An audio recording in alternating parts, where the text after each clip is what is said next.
हे भगवान, बड़ा गलत हुआ उसके साथ। अभी उम्र ही क्या थी, बस यही कोई 3 साल पहले शादी हुई थी। बेचारी इतनी कम उम्र में विधवा हो गई। राम राम। सुना है उसका पति जहर खा के मरा है। सुना तो मैंने भी है। तमाम तरह की बातें उड़ रही है, क्या कहा जाए।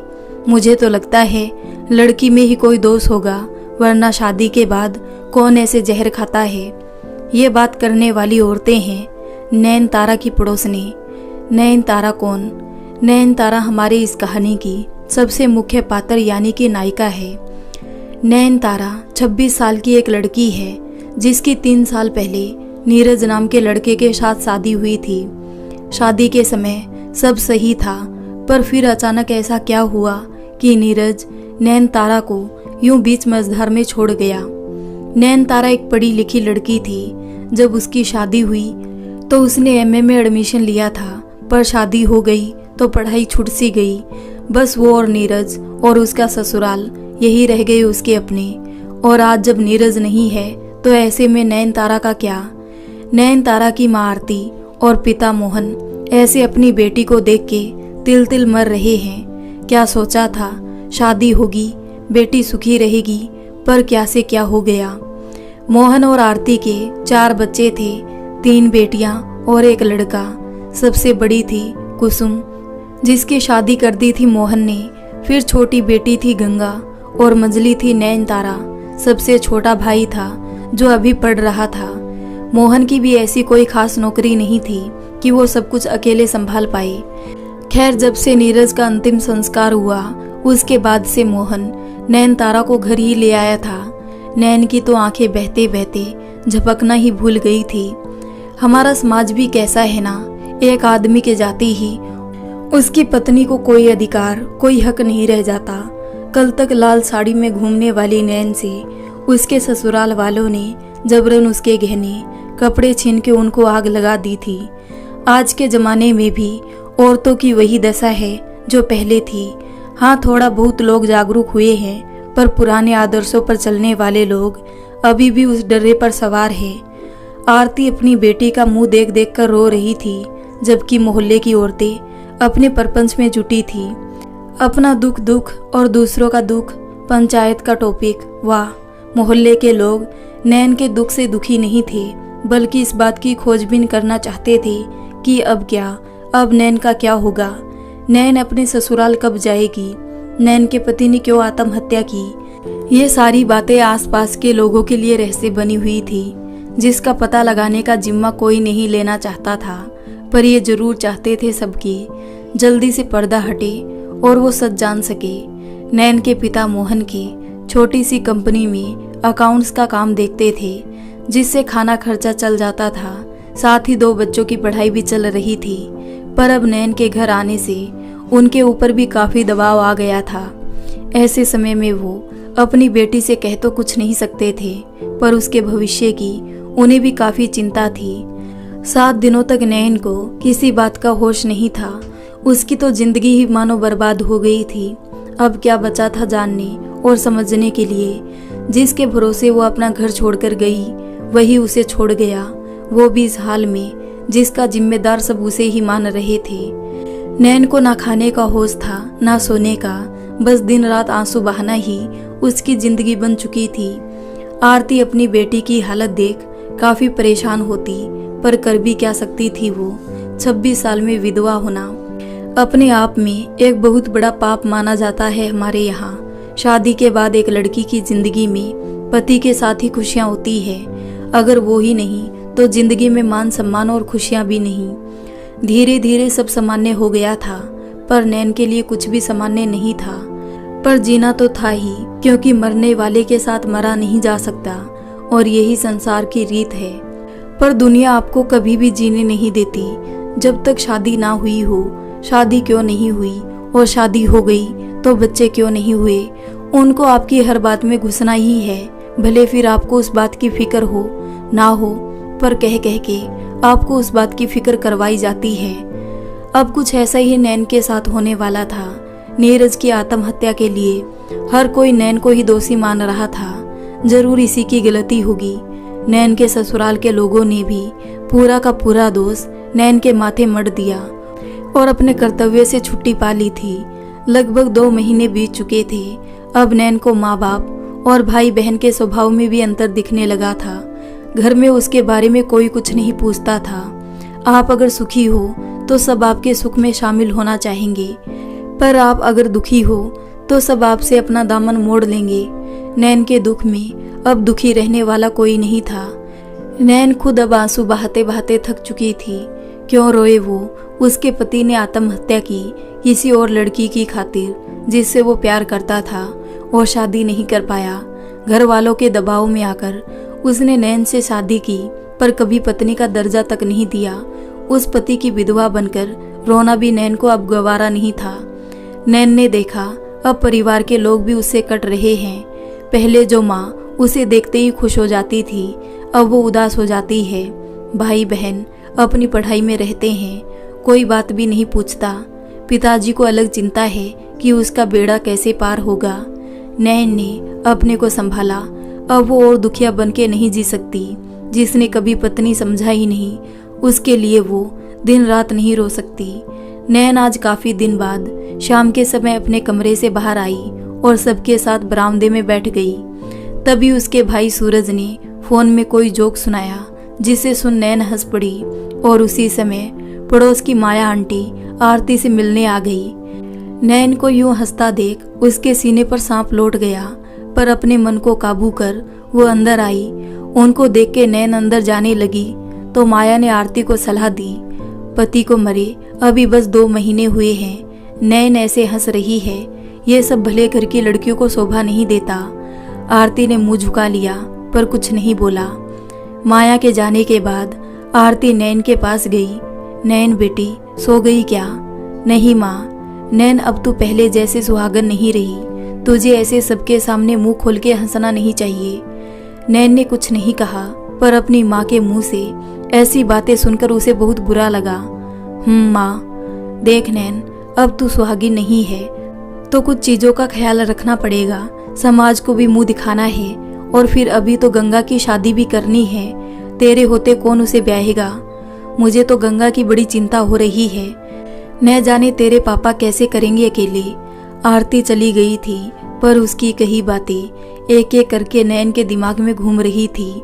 सही तो कह रही है माँ, मेरे होते गंगा की शादी कैसे होगी? पापा कैसे इतना खर्चा संभालेंगे? मुझे कुछ करना होगा, मैं ऐसे बोझ बनकर नहीं रह सकती। अगले दिन नैन सुबह सुबह तैयार हो रही थी तो आरती को अजीब लगा। ये क्या पहन रही है? उतार अभी के अभी। क्या हुआ माँ? ये पीला रंग सुहागिनों का है, तो अब से ये हल्के रंग पहनाकर समाज का भी देखना है ना बेटा। नैन की आंखें भीग गई, पर उसने हल्के हरे कलर की साड़ी पहनी और अपने डॉक्यूमेंट्स लिए बाहर जाने लगी। तभी मोहन ने आवाज दी, कहाँ जा रही है नैन? पापा, दीदी मेरे स्कूल में पढ़ाने वाली है, सूरज ने कहा तो मोहन को त्योरियां चढ़ गई। कहीं नहीं जाना, नाक कटवाने की ठान लिए तुम लोगों ने मेरी। पति को मरे 2 महीने हुए हैं और ये बन ठन के ऐसे बाहर पढ़ाने जाएगी। देखो नैन, हमारे घर की लड़कियां ये सब नहीं करती, समझी तुम? मैं इतना कमा लेता हूँ कि तुझे खिला सकूं। हाँ, वही तो मैं भी कह रही थी। वैसे भी अब खाने और सोने के अलावा इसका काम ही क्या है? आरती की बातों से नैन का पूरा मन झकझोर गया। माँ, मेरी माँ कभी ऐसा कहेगी मेरे बारे में? नैन अपने कमरे में आ गई। इतना दुख उसे नीरज के जाने से नहीं हुआ था, उतना उसे अपनी माँ और पिता की बातों से लगा। माँ पापा, कौन से जमाने में हो आप? अब जमाना बदल गया है, अब ऐसा नहीं होता। दीदी का मन लगा रहेगा, क्यों आप लोग उन्हें पागल करने पर तुले हो? नैन की बहन गंगा ने कहा तो नैन को हौसला हुआ, पर तभी मोहन ने उसे जोर से फटकारा। 2-4 किताबें क्या पढ़ ली? अपने को बहुत ज्ञानी समझने लगे हो तुम सब। चुपचाप पढ़ाई करो जाकर, यहाँ बड़ों के बीच बहस मत करो। गंगा और सूरज भी वहाँ से उठकर चले गए तो गंगा नैन के पास गई। दीदी, दीदी रोते नहीं। नैन ने अपने आंसू पोंछ लिए। दीदी, आप पहले अपनी पढ़ाई पूरी कर लो। आजकल बीए के बाद अच्छी जॉब नहीं मिलती, आप एमए भी कर लो जिससे आपको अच्छी जॉब मिल सके। नैन ने गंगा से कहा, पर मेरे पास ना तो पैसे है गंगा, ना पापा मुझे जाने देंगे। डरने की कोई बात नहीं है दीदी, मैं आपके लिए फार्म ले आऊंगी और पैसा सूरज अपनी कोचिंग का बोलकर मांग लेगा। आप बस अपना एमए पूरा करो और जल्दी ही जॉब करो। आज का समय ऐसा है जहाँ कोई किसी का नहीं, अपनी लड़ाई आपको खुद ही लड़नी पड़ती है। हाँ गंगा। अगले कुछ दिनों बाद ही नैन का एमए में एडमिशन हो गया। वो गंगा की किताबों से ही पढ़ लिया करती, साथ ही अब वो घर के काम में भी मदद करती रहती। पर आरती धीरे धीरे घर के सारे काम के लिए नैन को ही जिम्मेदार बनाती जा रही थी। सुबह उठने से लेकर रात के सब काम नैन को ही करने पड़ते। नैन अब घर की नौकरानी बन गई थी। भले ही वो घर उसका अपना था, पर माँ बाप की नज़र में अब वो पहले जैसी नहीं थी। पर नैन अपनी पढ़ाई भी करती और घर के काम भी। बीच बीच में मोहल्ले वाले उसे ताने भी देते रहते, अपने पति को खा गई, खोट इसी में होगा, ससुराल वालों ने भी नहीं रखा। नैन सुनती और आंसू बहाती और कर भी क्या सकती थी। इसी बीच गंगा की शादी की बात चलने लगी। आज गंगा को देखने वाले आ रहे थे। आरती ने नैन को गंगा से दूर रहने की सख्त हिदायत दी थी। बाकी सारे काम नैन ने किए। थोड़ी देर बाद लड़के वाले आ गए। नैन किचन में थी, तभी लड़का किचन के पास लगे बेसिन में हाथ धोने लगा और नैन को देख के पास चला गया। थोड़ी देर बाद गंगा भी चाय लेकर आ गई। बातचीत हुई, फिर लड़के वाले चले गए। अगले दिन सुबह सुबह घर में कोहराम मचा था। नैन को समझ नहीं आया क्या बात है। वो किचन में गई। क्या हुआ माँ? आरती ने कुछ नहीं कहा। नैन अपने पिता के पास गई तो पिताजी ने मुंह फेर लिया। नैन अपने कमरे में आकर लेट गई। तभी गंगा आई। दीदी। आ जाओ गंगा। क्या हुआ? सब मुझसे नाराज क्यों है? दीदी, कल जो लड़का मुझे देखने आया था ना, उसने आपको पसंद किया है। क्या? मैं तो कह रही थी कि कर क्यों नहीं देते आपकी शादी? आपकी उम्र ही क्या है? चुप कर गंगा, ऐसी बातें मत कर। क्यों दीदी, इसमें क्या खराबी है?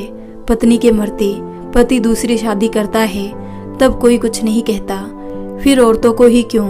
गंगा, तू नहीं समझेगी, तू छोटी है ना। मैं सब समझती हूँ। उस लड़के से मना कर दिया पापा ने, पर मुझे तो वो आपके लिए सही लगा। तभी आरती आ गई। गंगा, तू बकवास मत कर, जाकर पढ़ाई कर। गंगा चली गई तो आरती ने नैन से कहा, देखो नैन, तुम समझदार हो, परिवार की इज्जत है तुम्हारे हाथ, जब तक वो बचाए रखो। नैन एक बार फिर सोच में थी। मेरी ही खुशियों से सबकी इज्जत बचती है। नैन के मन में तरह तरह के विचार आ रहे थे। वो सोचती कि इस तरह जीने से अच्छा तो मैं मर ही जाऊं, पर सोचने से कहाँ कुछ होता है। नैन ने एक दो बार आत्महत्या की भी कोशिश की, पर गंगा और सूरज उसे हमेशा बचा लेते थे। उसे समझ नहीं आ रहा था, इस तरह जीने से क्या फ़ायदा।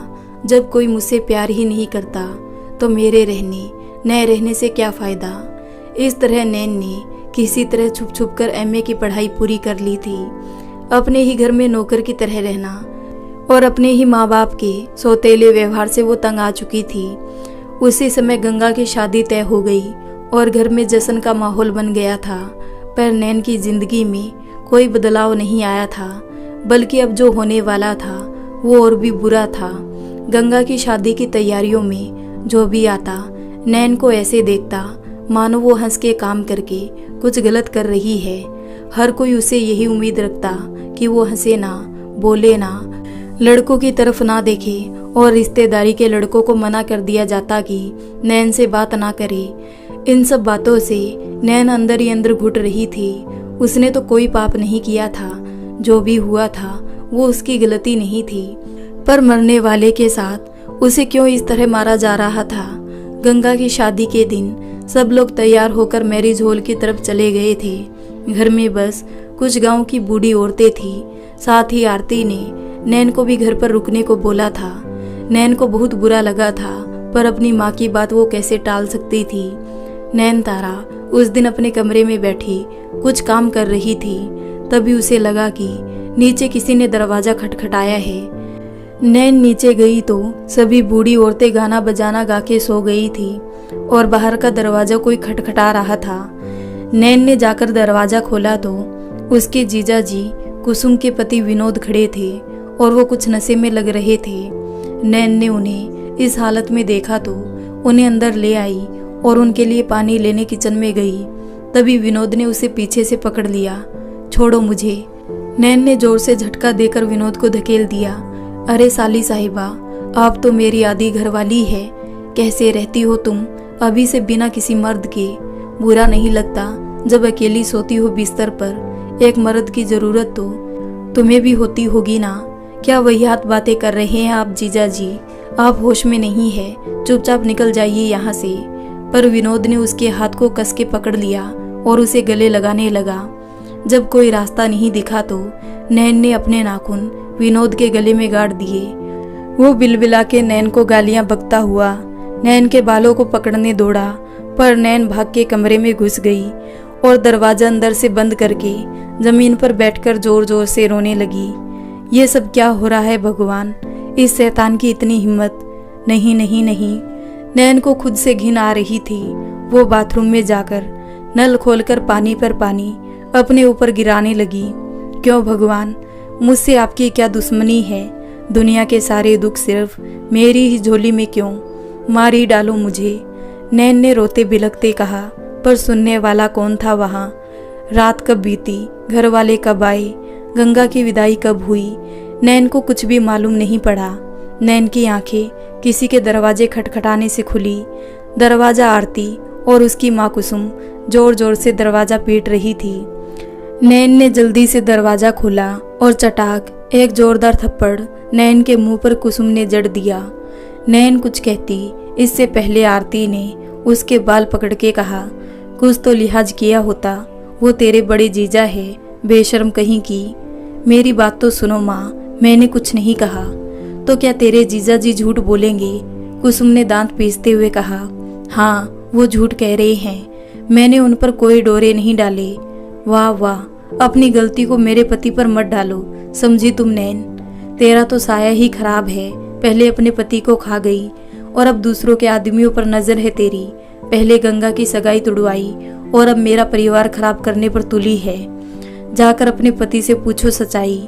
नैन के बर्दाश्त से बाहर हो गया तो वो जोर से चिल्लाई। तब तक विनोद भी बाहर आ गया। मुझसे क्या पूछो?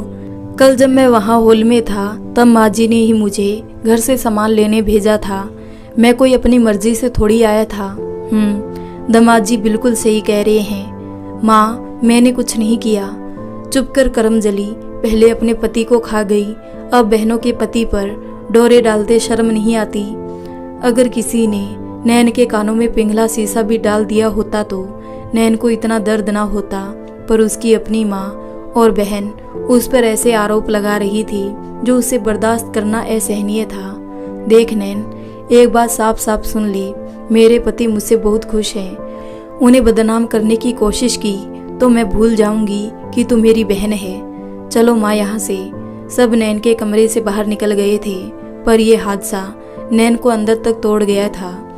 जिंदगी भले ही हमारी राह में कठिनाइयाँ देती है, पर उस समय अपनों का साथ हो तो जिंदगी अच्छे से कट जाती है। पर नैन के साथ कुछ भी अच्छा नहीं था। गंगा थी जो कि अब अपने ससुराल चली गई थी। नैन के लिए मानो हर रास्ता बंद हो चुका था। माँ बाप की नज़र में बोझ पहले से थी और अब चरित्रहीन भी साबित हो गई थी। और जिसने ये सब किया था सब उसके आगे पीछे घूम रहे थे। दामाद जी बोल के उसके तलवे चाट रहे थे। नैन ने काफ़ी सोचा और अब वो जान चुकी थी कि उसे क्या करना है। अब जैसी दुनिया वैसे हम बनने का समय आ चुका था। अगले दिन जब नैन उठी तो उसमें अलग तरह की विद्रोह की भावना थी। उसने अपने डॉक्यूमेंट्स ढूंढे और फिर जल्दी ही तैयार हो गई। तैयार होकर वो भगवान के सामने गई। हे भोलेनाथ, आज से मेरी एक नई जिंदगी शुरू हो रही है। दुनिया में कोई मुझे समझे ना समझे, पर आप तो सबके मन की जानते हो। मैंने कोई गलती नहीं की, फिर क्यों मेरे साथ ऐसा हुआ? भोलेनाथ, सब जो हुआ वो हुआ। अब मैं एक नई शुरुआत करना चाहती हूँ। आप अपना हाथ मेरे सिर पर बनाए रखना। भगवान के पास पूजा करके नैन तारा बाहर निकली तो बरामदे में सब नाश्ता कर रहे थे। नैन को इस तरह तैयार देख सबकी आंखें ऊपर हो गई। कहाँ जा रही है नैन? माँ, मैंने फैसला कर लिया है। अब मैं घर पर अपना समय रोते बिलखते नहीं बिता सकती। मैं भी कुछ करना चाहती हूँ। क्या बात कर रही है नैन? तेरे पापा ने तुझे बताया था ना कि तुझे कहीं नहीं जाना। फिर घर में मछली नहीं फंस रही है ना, इसलिए बाहर दाना डालने जा रही है। कुसुम ने ताना मारा तो विनोद भी व्यंग से मुस्कुरा उठा। नैन ने कोई जवाब नहीं दिया। माँ, मैं जा रही हूँ। नैन, जोरदार आवाज गूंज उठी। खबरदार, जो एक कदम भी घर के बाहर निकाला। नैन के पापा ने कहा, अरे करमजली, तू समझती क्यों नहीं? तेरे पति को मरे अभी दिन ही कितना हुआ है, तूने हमारे माथे पर कालिक पोतने की ठान ली है क्या? किस बात की कमी है तुझे? सुबह शाम 2 कोर खाकर पड़ी रहे। विधवा के लिए यही जिंदगी होती है। यही तो मैं भी समझा रही हूँ, आरती ने कहा। विधवा को कैसे रहना है और कैसे नहीं, ये कहने वाले आप होते कौन है पिताजी? क्या सारी रोक टोक बस औरतों के लिए ही है? जबान देखो इसकी। मोहन चीख उठे। पापा, ये सब आपके लाड प्यार का नतीजा है। आप इसे सिर पर चढ़ा रखे हैं। कुसुम ने अपना पासा फेंका। मैं भी देखता हूँ कैसे जाती है बाहर। पापा, मुझे मत रोकिए। आप लोग किस जमाने में हो? बहुत सह लिया मैंने, बस अब और नहीं। ऐसे बात करते हैं अपने पापा से? माफी मांग, आरती चिल्लाई। किस बात की माफी? गलत आप कर रहे हो मेरे साथ। हम गलत कर रहे हैं? अरे करमजली, पैदा होते ही मर जाती तो ये दिन देखना ना पड़ता। माँ पैदा होते ही मार देती तो ये दिन मुझे भी नहीं देखना पड़ता। पर अब और नहीं, इससे ज्यादा मुझसे बर्दाश्त नहीं होगा। तो तू जाना चाहती है? ठीक है, जाना है तो जा, पर एक बात याद रखना, आज से इस घर से और हम सबसे तेरा कोई नाता नहीं। नैन की आंखों में आंसू थे। ये मेरे अपने हैं। ये कैसे अपने हैं जो मेरा दर्द नहीं देख पा रहे? मुझे अपने इशारों पर रखकर ये मेरा भला करने का झूठा दिखावा करते हैं। ठीक है पापा, आपकी यही मर्जी है तो यही सही। नैन ने अपने डॉक्यूमेंट्स लिए और कुछ कपड़े लेकर वो घर से निकल गई। अगल बगल की औरतें जो कान लगाए इस नाटक का लाइव टेलीकास्ट देख रही थी, उन्हें तो बड़ा मजा आ रहा था। और मोहल्ले के जो लड़के अभी जवान हुए थे, वो भी छत से नैन को निगाह भर के देख रहे थे। नैन अपनी किस्मत का फैसला समझ उस जंजाल से निकल चुकी थी, पर उसने उसे जंजाल समझा था वो तो कम ही था। अभी तो बस नैन की जिंदगी का बवंडर शुरू हुआ था। आगे ऐसे ऐसे तूफान उसकी राह में थे जिनसे बचना उसके बस में नहीं था। घर से निकल जाना एक बात है, पर जब पता ही ना हो घर से निकल के जाना कहाँ है तो होश ठिकाने आ जाते हैं। नैन घर से तो निकल गई, पर उसे नहीं पता था कि वो कहाँ जाए।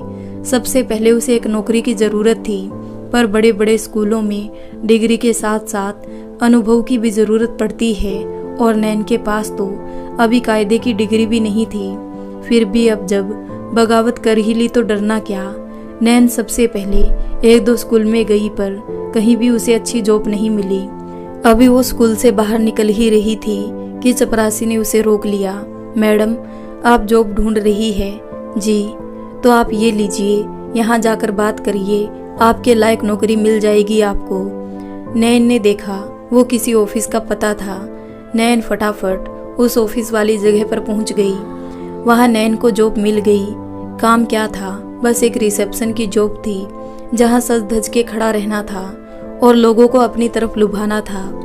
नैन के लिए ये सब नया था, पर कुछ तो करना ही था। जॉब मिल गई थी, जिससे नैन के अंदर एक नया आत्मविश्वास आ गया था। पढ़ाई के बाद ऐसी पहली बार वो जॉब करने वाली थी। कहाँ वो शादी के बाद घर संभालने वाली थी, कहाँ किस्मत का फेर उसे यहाँ ले आया था। नौकरी के बाद अब बारी थी घर ढूंढने की, क्योंकि अपने माँ बाप का घर तो वो छोड़ ही आई थी। अगले दिन से नौकरी की शुरुआत करनी थी। ऐसे में उसके पास काफ़ी समय था घर देखने के लिए। वो घर पता करने के लिए कई जगह पर गई। कई लोग उसके माता पिता के पहचान के थे। सबने उसे घर देने से मना कर दिया। जो नहीं जानते थे वो अकेली लड़की को घर नहीं देना चाहते थे। कुछ भी करके नैन को घर किराए पर नहीं मिल पा रहा था। कहीं कहीं आदमी निकल जाते और नैन से प्यार से बातें करते तो उनकी बीवियां आकर नैन को भगा देती थी। पहली बार नैन को पता लगा था कि घर से बाहर निकलकर रहना वास्तव में कितना मुश्किल है, और क्यों एक औरत को हमेशा एक पुरुष की ज़रूरत होती है अपनी सुरक्षा और उसके साथ के लिए। नैन के साथ रहने वाले पुरुष ने तो अपनी कमजोरी के चक्कर में खुद को खत्म किया और साथ में नैन की जिंदगी भी बर्बाद कर दी। खैर, रात बढ़ रही थी पर नैन को कहीं भी मकान नहीं मिल पा रहा था। सब जगह की खाक छानते हुए वो अपनी सहेली अलका के दरवाजे पर पहुंच गई। दोनों सहेलियां मिलकर काफी खुश हुई।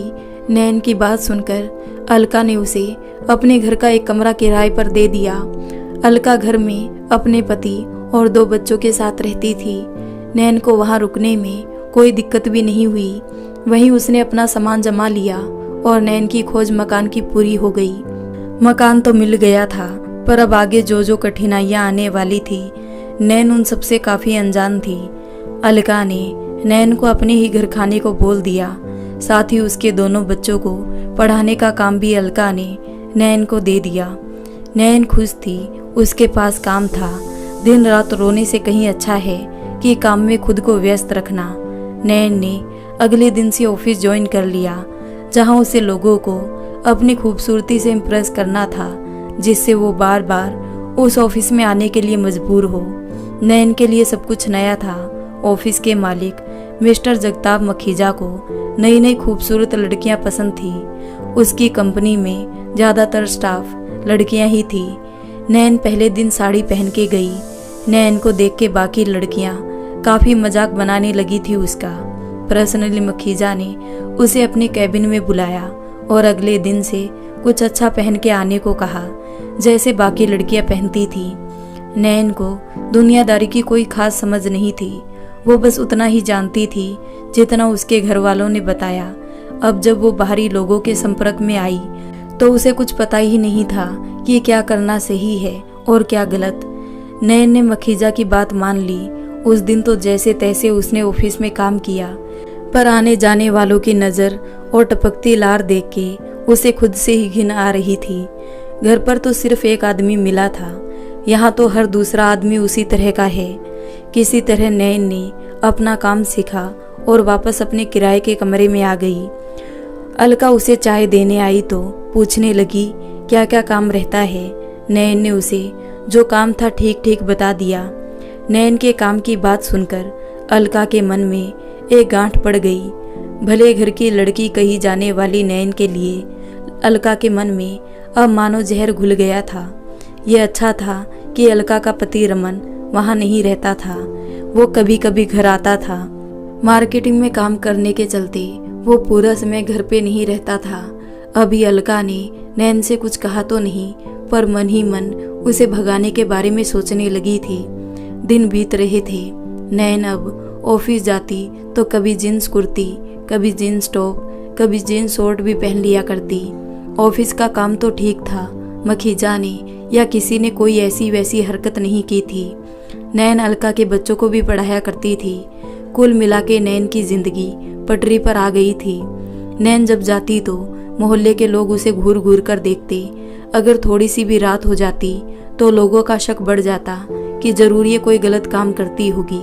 और इसी तरह मोहल्ले के लोग अलका से नैन की शिकायत करने लगे कि इसकी वजह से मोहल्ले के बच्चे बिगड़ रहे हैं, मर्द पर गलत असर पड़ रहा है। तू पछताएगी अलका, निकाल दे उसे घर से।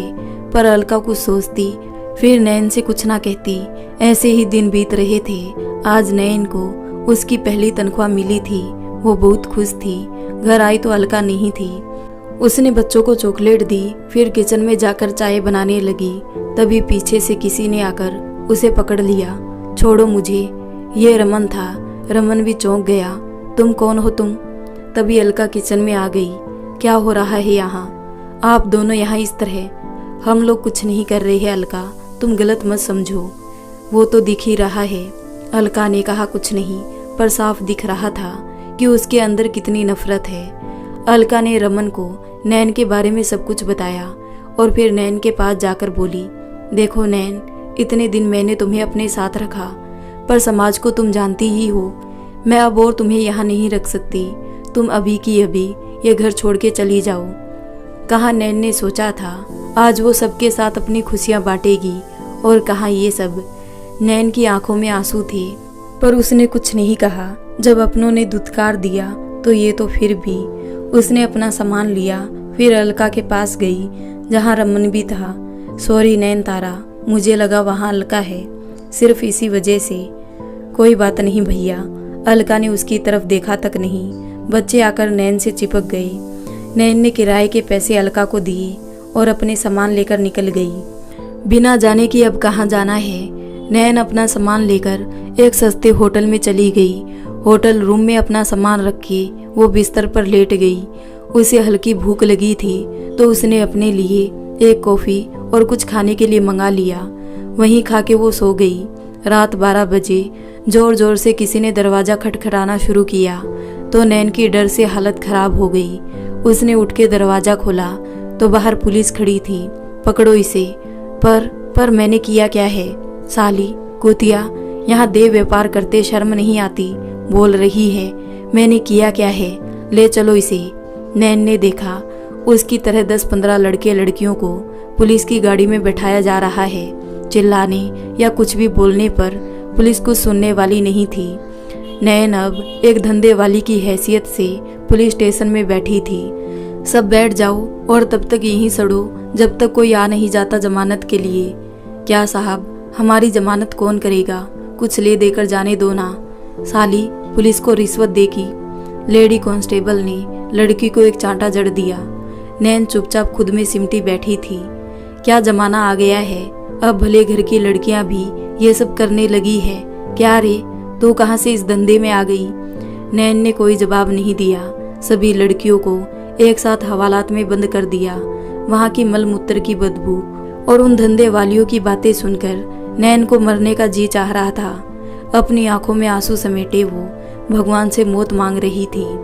अगली सुबह पुलिस ने ज्यादातर लड़कियों को पैसे लेकर छोड़ दिया। नैन ने एक कॉल करने को कहा तो पुलिस वाला उसे आंख मारते हुए बोला, नेता को मत कर देना, और फिर हंसने लगा। नैन ने मखीजा को कॉल किया। उसने नैन की पूरी बात सुनी और फिर उसकी जमानत कराने वहां आ गया। पुलिस से बातचीत करके उसने नैन को वहां से बचा लिया।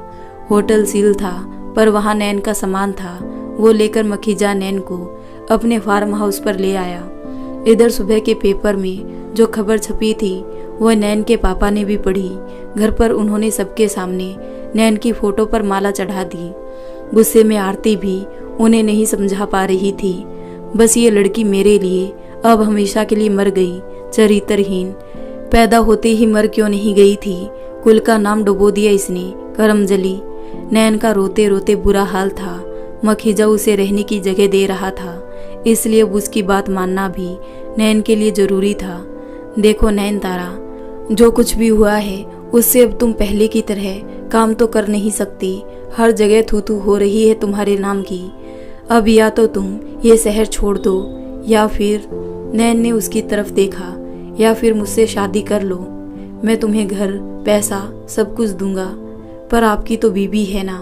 तो क्या हुआ, सोच लो फिर बताना। मखीजा चला गया था पर नैन की जिंदगी नरक बन चुकी थी। जो कुछ भी हुआ वो नहीं होना चाहिए था।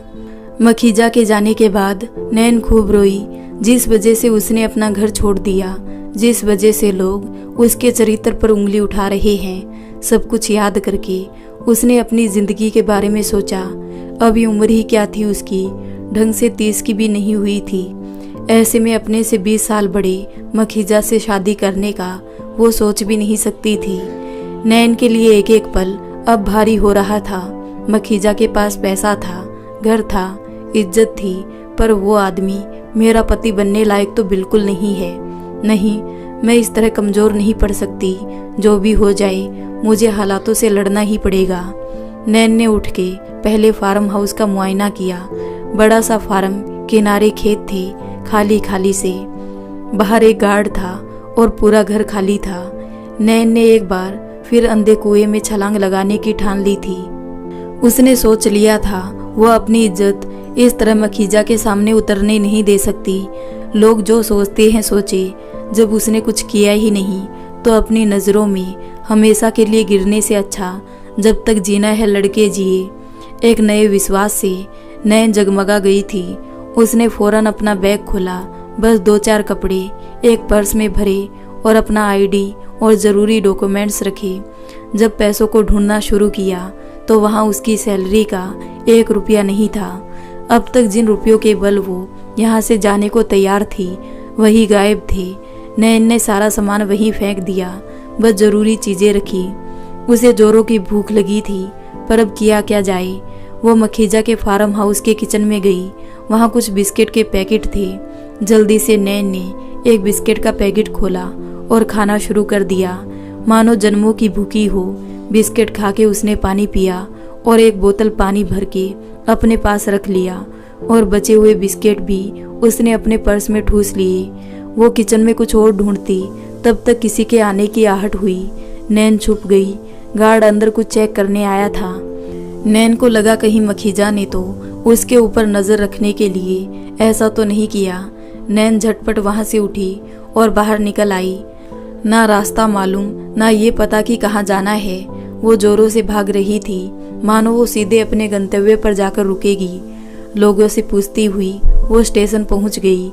वहां ट्रेन के बीच उसे समझ नहीं आया वो कहाँ जाए। वो एक ऐसा बच्चा बन गई थी जिसके माँ बाप ने उसे एक मेले में खो दिया हो। नैन ने अपने कानों के बूंदे निकाल के बेच दिए और मुंबई की टिकट लेकर उसी में सवार हो गई। ट्रेन में बैठने वाले ज्यादातर लोग उसे घूर घूर के देख रहे थे, कपड़ों की वजह से नहीं बल्कि अकेली होने की वजह से। डर और खौफ नैन की आंखों में झांक रहे थे, पर उसकी परवाह करे बगैर नैन खिड़की से बाहर सिर निकालकर बैठी थी। ये कैसी दुनिया है, आज उसके इस तरह जाने पर कोई दुखी होने वाला, रोने वाला तक नहीं था। मेरे माँ बाप भी नहीं। नैन खिड़की से आते जाते रास्तों को ताकती रोती रही। बचपन की अपनी सारी हरकतें, माँ बाप का प्यार, बहनों के साथ बिताए पल, फिर शादी का दिन, नीरज के साथ बिताए दिन और वो मनहूस दिन जब नीरज ने आत्महत्या की। हर एक याद नैन को झकझोर रही थी। 2 दिन लगे थे, ट्रेन मुंबई पहुंच चुकी थी। नैन के पास ना पैसे थे ना ही कुछ खाने को। ट्रेन में जैसे तैसे उसने कभी चाय कभी ब्रेड पर दिन गुजार लिए थे, पर अब काम मिलना बहुत जरूरी था, क्योंकि बिना काम के वो अब ज्यादा दिन जी नहीं सकती थी। इंसान हर जख्म, हर दर्द सह सकता है, पर पेट की भूख और प्यास नहीं बर्दाश्त कर सकता। स्टेशन पर उतर के नैन को समझ नहीं आया वो कहाँ जाए। तभी उसने पुलिस को देखा। उसका रोए रोए डर से कांप उठा। पुलिस अब उसकी नज़र में मददगार नहीं बल्कि डर के रूप में आ गई थी। नैन सबके साथ भीड़ में घुस गई। जिधर भीड़ बढ़ रही थी बस उधर ही नैन भी बढ़ रही थी। पूरा दिन बीत गया था। नैन को कुछ खाने को मिला था, ना ही कुछ काम। वो वहीं स्टेशन के बाहर सड़क के किनारे बैठ गई। तभी एक भिखारी ने आकर उसे भगाना शुरू कर दिया। निकल यहाँ से, ये अपना इलाका है, भाग, चल भाग। नैन वहाँ से उठ के वापस स्टेशन पर आ गई और एक बेंच पर बैठकर फूट फूट कर रोने लगी। आज पहली बार उसे लगा कि घर से बाहर निकलकर उसने कितनी बड़ी गलती कर दी। वो उस पंछी की तरह थी जिसे बचपन से बड़े होने तक पिंजरे में पाला जाता है, जिसे वो खुले आसमान में उड़ना भूल जाता है और एक वक्त पर पिंजरा खोलकर पंछी को उड़ा दिया जाता है कि अब वो खुले आसमान में उड़े। पर होता क्या है, पंछी या तो मर जाता है या किसी का शिकार बन जाता है। आज यही हाल नैन का भी हो गया था। वो उसी पंछी की तरह अपने पिंजरे से निकल तो आई थी, पर अब खुले आसमान में उड़ने का ना तो उसे पता था, ना ही वो ये जानती थी कि आसमान से नीचे की तरफ भी शिकारी उस पर घात लगाए बैठे हैं। सब सोचते सोचते नैन को नींद आ गई और वो वहीं बेंच पर ही सो गई और सपने में देखती है कि उसकी माँ आरती उसके सिरहाने खड़ी उसे घर वापस बुला रही है। नैन की आंख खुल गई। उसके सिरहाने एक औरत खड़ी थी, पूरी सजी संवरी। तू तो बड़ी सुंदर है, यहाँ क्यों सो रही है? तेरे पति कहाँ है? नैन ने कोई जवाब नहीं दिया। वो जान गई थी कि ये वही लोग हैं जो अपना देह बेच के पैसे कमाते हैं। नैन खुद के दर्द को भूलकर उस औरत को नफरत से देखने लगी। वो औरत कोई 40 की रही होगी। ऐसे क्या देख रही है, चाय पिएगी? नैन ने हाँ में सिर हिला दिया। फौरन वो स्टेशन की दुकान से 2 चाय और एक बड़ा पाव ले आई और नैन को दे दिया। अभी तक उस औरत के काम से जो नफरत नैन के मन में जगी थी, अब उसकी जगह एहसान आ गया था। नैन ने उससे वो चाय ले लिया और चाय पीकर, बड़ा पाव खाकर उसकी जान में जान आई। तब वो औरत उसे देखते हुए बोली, तू चाहे तो मेरे को अपना दुख बता सकती है। मैं भी ऐसे ही स्टेशन पर खो गई थी, पर तू तो भले घर की लग रही है। नैन ने हल्का मुस्कुराते हुए बोली, अच्छा बुरा घर मुझे नहीं पता, पर मैं खोई नहीं हूँ, बल्कि खुद अपना घर छोड़ के आई हूँ। और अपनी पूरी कहानी उस औरत को बता दी। उस औरत का नाम चंपा था। देखो नैन, मैं तेरे को ज़्यादा कुछ नहीं दे सकती, पर हाँ, तू मेरी खोली में रह सकती है जब तक तू चाहे। ये दुनिया ना हम औरतों को जीने नहीं देती। तू सही करेगी तब भी उंगली उठेगी, और गलत करेगी तब भी उंगली उठेगी। पर अभी ये सब सोचने बैठेगी तो जी नहीं पाएगी। चल मेरे साथ चल, ये स्टेशन पर रही ना तो कोई ना कोई तेरे को अपना शिकार बना लेगा। यहाँ किस चेहरे के पीछे भेड़िया छिपा बैठा है तेरे को नजर नहीं आएगा। नैन को कहीं तो जाना था। वो चंपा के साथ उसी की खोली में चली गई, तब तक के लिए जब तक कि वो कुछ कमाने लायक नहीं हो जाए। नैन चंपा के साथ उसकी खोली में आ गई थी। घर क्या था, बस एक पिंजरा नुमा डब्बा था। मुंबई की एक झुग्गी में जहाँ हजारों ऐसे ही पिंजरे बने हुए थे। चंपा ये काम करती जरूर थी, पर वो अपनी मर्जी और पैसों की वजह से इस काम में आई थी। रोज का कमाना खाना उसका पेशा था। भले ही उसका काम निहायती ही गिरे दर्जे का था, पर उसका दिल उन तमाम अमीर जादों से अच्छा था जिनकी नज़र में इंसानियत का कोई मूल्य नहीं था। तेरे लायक तो नहीं, पर मेरी औकात इतनी ही है। नैन की आंखों में आंसू आ गए थे। कोई बात नहीं, इतनी बड़ी दुनिया में तुम पहली हो चंपा जिसने मुझे जीने की उम्मीद दी है, वरना मैं तो अब हार मान चुकी थी।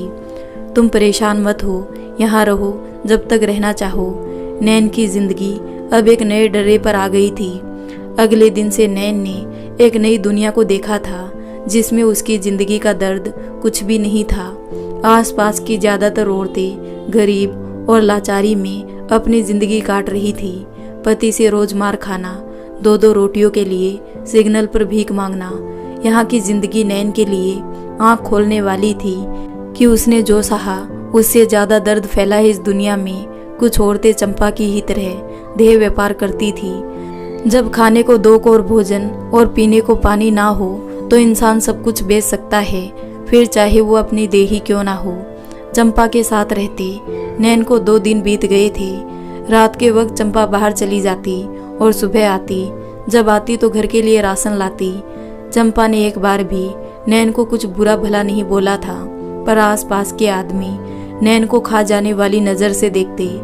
चंपा उसे घर पे रहने की हिदायत देकर जाती थी, पर ऐसे कब तक बीत सकता था।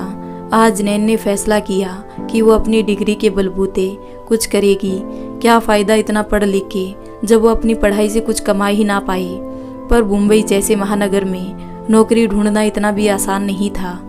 नैन को अच्छे से अंग्रेजी बोलना भी नहीं आता था। कुछ दिन मखीजा के साथ काम करके उसने जो अनुभव पाए थे वो भी इतने अच्छे नहीं थे, फिर भी कुछ करना जरूरी था। कुछ शोरूम में पूछने पर एक जगह उसे सेल्स गर्ल की नौकरी मिल गई थी। ये जगह चंपा की खोली से काफ़ी दूर थी, पर नैन को कुछ करना भी ज़रूरी था। वो पहले से ही एक बेसहारा औरत के ऊपर बोझ बन के नहीं रह सकती थी। शोरूम नया था, इसलिए सैलरी भी ज़्यादा नहीं थी, पर नैन को मंजूर था। अगले दिन से उसने नौकरी ज्वाइन कर ली थी। चंपा भी खुश थी कि एक लड़की अपने पैरों पर खड़ी हो रही थी। आसपास की औरतें भी नैन को अब एक अच्छे नज़र से देखती थी, पर आदमियों की नज़र अब भी उसकी खूबसूरती और देह पर अटकी थी। धीरे धीरे समय बीत रहा था। लगने लगा था सब सही हो गया है। नैन की जॉब भी ठीक से चल रही थी, पर नैन पैसे नहीं बचा पा रही थी, क्योंकि आने जाने में ही काफ़ी पैसा खर्च हो जाता था। उसने ऑफिस के पास ही कमरा लेने का सोच लिया और चंपा को भी अपने साथ ले जाने को राजी कर लिया। चंपा नैन की खुशी के लिए तैयार हो गई, पर उसे पता था कि ऐसे वो कहीं और साथ नहीं रह सकती। हुआ भी वही। नैन चंपा के साथ जहाँ भी कमरे देखने जाती, सब उन्हें गलत समझकर कमरा देने से मना कर देते। नैन नहीं समझ पा रही थी, पर चंपा ने उसे समझाया। ये वो ज़्यादातर लोग हैं जो रात को तो हमें अपने पास आने के पैसे देते हैं और दिन में हमारी शक्ल से भी नफरत करते हैं। तो अपनी ज़िंदगी में आगे बढ़ नैन, कभी कभार मिलने आ जाया करना। नैन चंपा का साथ छोड़ना तो नहीं चाहती थी, पर अब ज़रूरी था अलग होना। नैन ने ऑफिस के पास ही एक कमरा ले लिया था। अब वो काम करती और अपना पैसा भी बचाती थी। नैन को लगने लगा था कि उसकी जिंदगी अब पटरी पर आ गई है, पर अभी असली खेल जिंदगी का बाकी ही था। नैन जिस शोरूम में काम करती थी, वहाँ के marketing manager mister Varun Kapoor, उनकी नज़र नैन के ऊपर ही रहती। न जाने क्या था जो उसे नैन की तरफ खींचा करता। नैन इन सब बातों से अनजान अपना काम करती रहती। धीरे धीरे वरुण को नैन काफ़ी आकर्षित करने लगी, जबकि नैन को पता ही नहीं था कि कोई उस पर नज़र रख रहा है। वरुण कपूर आते जाते काम करते, हर वक्त नैन पर नज़र रखता। काम करते करते नैन को 6 महीने हो गए थे। आसपास की कुछ औरतों से नैन की दोस्ती भी हो गई थी, पर सब उसके भूतकाल से अनजान थे। कुछ दिनों से नैन ने नोटिस करना शुरू किया कि एक काली कार उसके घर के बाहर खड़ी रहती है। नैन के मकान मालिक, जो कि पंजाबी थे, वो कभी कभार नैन से पूछ लेते कि कोई दिक्कत तो नहीं। उस दिन नैन के ऑफिस से आने के बाद वो कार काफ़ी देर तक खड़ी रही, तो नैन के मकान मालिक ने उससे पूछताछ की, पर नैन को नहीं पता था। धीरे धीरे नैन ऑफिस में भी नोटिस करती कि कोई नज़र उस पर घूम रही है। वरुण कपूर को अपनी तरफ देखता देख वो थोड़ी सोच में पड़ जाती। ठंड का मौसम शुरू हो गया था और शोरूम में काफ़ी चहल पहल थी। उस दिन क्रिसमस था और नैन भी बच्चों को देख काफ़ी खुश थी। जिस दिन वरुण कपूर नैन के पास आई, पहली नज़र में नैन को भी नहीं पता चला कि ये आदमी इतना उम्रदराज है। वरुण कपूर ने नैन को भी बाकी स्टाफ की तरह अपने घर डिनर के लिए बुलाया और मुस्कुराते हुए आगे बढ़ गया। वरुण कपूर की मुस्कान में कुछ तो था, ये बाकी आदमियों जैसे नहीं था। तभी स्टाफ के बाकी लोग भी नैन से बातें करने लगे कि सर बहुत अच्छे हैं और डिनर पे जाना है। ये सब बातें होने लगी। नैन भी खुश थी। अब उसकी जिंदगी सच में एक नई दिशा की तरफ बढ़ गई थी। रात को सबको वरुण कपूर के यहाँ डिनर पर जाना था, इसलिए नैन ने भी एक कॉटन की साड़ी पहनी और कान में छोटे से बूंदे पहन के बिल्कुल सिंपल तरीके से वरुण के घर जाने को तैयार हुई। सभी को लेने के लिए ऑफिस की ही गाड़ी आई थी। सबके साथ नैन भी वरुण कपूर के घर गई। अच्छा घर था, घर क्या बंगला था। वरुण कपूर की बीवी मालकिन बहुत ही खूबसूरत और सभ्य महिला थी। उसने सभी से काफ़ी अच्छे से बात की और सभी ने अच्छे से डिनर किया। और इन सब के बीच एक नज़र थी जो नैन के पीछे पड़ी थी। बातें करते करते ही नैन को वरुण कपूर के बारे में पता लगा। वो नैन से 10 साल बड़ा था। देखने में वो नैन का हम उम्र ही लगता था, पर कुछ तो था उसकी नज़रों में। नैन डिनर के बाद ऑफिस की पार्टी से घर आ गई थी। अगले दिन जब वो ऑफिस पहुंची तो सब कुछ काफ़ी बदला बदला था। सारे स्टाफ के लोग उसे बधाई दे रहे थे। नैन को समझ नहीं आ रहा था क्या हुआ आखिर। थोड़ी देर में उसके साथ काम करने वाले लोगों ने बताया कि उसका प्रमोशन हो गया है। अब वो नॉर्मल सेल्स गर्ल नहीं बल्कि सभी सेल्स गर्ल की मैन हेड बना दी गई है। नैन को यकीन नहीं हुआ कि इतनी जल्दी उसका प्रमोशन हो गया। वरुण कपूर भी उसके पास आए और नैन को बधाई दी। वरुण कपूर की नज़र में न जाने क्या कशिश थी। नैन भी उनकी तरफ आकर्षित हो रही थी। मिस नैन तारा, आपके काम से हमें काफ़ी फ़ायदा हो रहा है। आपके कस्टमर से डील करने की स्किल काफ़ी अच्छी है। इस वजह से आप ये पोस्ट डिज़र्व करती है। Thanks sir. Don't call me sir, just Varun ji. नैन अपने काम में लग गई। वरुण कपूर के वहाँ जाने के बाद कुछ लोग आपस में खुसर फुसर करने लगे। बड़ी आई हेड बनने वाली, हम तो इससे पहले से काम कर रहे हैं, हमें तो हेड नहीं बनाया। ऐसा क्या किया खास इसने? मुझे तो लगता है बॉस को खुश कर दिया इसने। नैन उनकी बातें सुन काफ़ी उदास हो गई, फिर भी अपने काम में लगी रही। पूरा दिन कोई ना कोई उसके बारे में उल्टी सीधी बात कर ही देता, पर नैन उनकी बातों का कोई जवाब नहीं देती। पर हद तो तब हो गई जब नैन से पहले जो लड़की हेड थी उसने गुस्से में नैन के बारे में उल्टा सीधा बोलना शुरू कर दिया। काफ़ी लोगों के समझाने पर वो चुप हुई, पर वही सारी बातें जो पिछले जीवन में घटी थी कहीं ना कहीं यहाँ भी दोहरा रही थी खुद को। शाम को नैन ऑटो लेकर घर जा रही थी कि वरुण अपनी कार लेकर उसके पास आ गया। चलो मैं तुम्हें छोड़ देता हूँ। नहीं सर, मैं चली जाऊँगी। अगर नहीं मन तो कोई बात नहीं। ऐसा नहीं है सर, नैन वरुण की कार में बैठ गई। दैट्स गुड, तुम कहाँ से हो? एक बार के लिए नैन डर गई कि कहीं मेरे अतीत का कुछ तो नहीं पता। डोंट वरी, ऐसे ही पूछा। तुम काफ़ी शांत रहती हो, ज़्यादा बोलती नहीं। नहीं सर, बस ऐसे ही। फिर से सर। वरुण बोलो, पार्टी में तुम काफ़ी अच्छी लग रही थी। वरुण की तारीफ से नैन को अच्छा तो लगा, पर आदमी जात पर उसका भरोसा उठ चुका था, इसलिए कुछ भी सोचना उसके लिए बिल्कुल सही नहीं था। तुम्हारी कस्टमर डीलिंग की वजह से काफ़ी कस्टमर बार बार आते हैं, इसी वजह से तुम हेड की पोस्ट के लिए परफेक्ट लगी मुझे। Thanks sir. फिर सर, सॉरी थैंक्स वरुण, ये सही लगा मुझे। अगर बुरा ना मानो तो कॉफ़ी हो जाए। आज नहीं वरुण जी, मुझे थोड़ा काम है। ओके, जब तुम कहो। नैन का घर आ गया तो वो उतर कर चली गई। वरुण उसे काफ़ी देर तक देखता रहा। इधर नैन के मकान मालिक ने नैन को उस आदमी के साथ आते देखा तो उनकी भी आंखें ऊपर चढ़ गई। धीरे धीरे ही सही, नैन और वरुण दोस्त बन गए थे। ऑफिस में जब भी जो कहे, पर दोनों के बीच ऐसा कुछ नहीं था जिसे गलत कहा जा सके। पर जमाने की नज़र में एक लड़का लड़की दोस्त हो भी नहीं सकते। पहले कुछ लोग ही नैन के बारे में उल्टा सीधा बोलते थे, अब सब उसे गलत बोलने लगे थे। सबको लग रहा था वरुण और नैन के बीच कोई ना कोई बात तो है, वरना पूरे ऑफिस में वरुण केवल नैन को ही इतनी इम्पोर्टेंस क्यों देता है। पर यह बात सबसे ज़्यादा उस लड़की को काट रही थी जो नैन के पहले हेड थी। उसने नैन के बारे में पता लगाने की ठानी। इस बीच वरुण और नैन मिलते कॉफ़ी पीते। अब हर संडे दोनों का साथ बीतने लगा। कभी नैन जब मालकिन के बारे में पूछती तो वरुण कहता कि मालकिन और उसके बीच कुछ भी नहीं, शादी हुई पर मन ना मिलने की वजह से वो दोनों अब तक बस साथ है, पर प्यार नहीं है उन दोनों के बीच। नैन को समझ नहीं आता वो इस बात पर खुश हो या नाराज, पर जो भी था नैन को वरुण अच्छा लगने लगा था। पहली बार उसे कोई ऐसा मिला था जिस पर वो भरोसा कर सकती थी।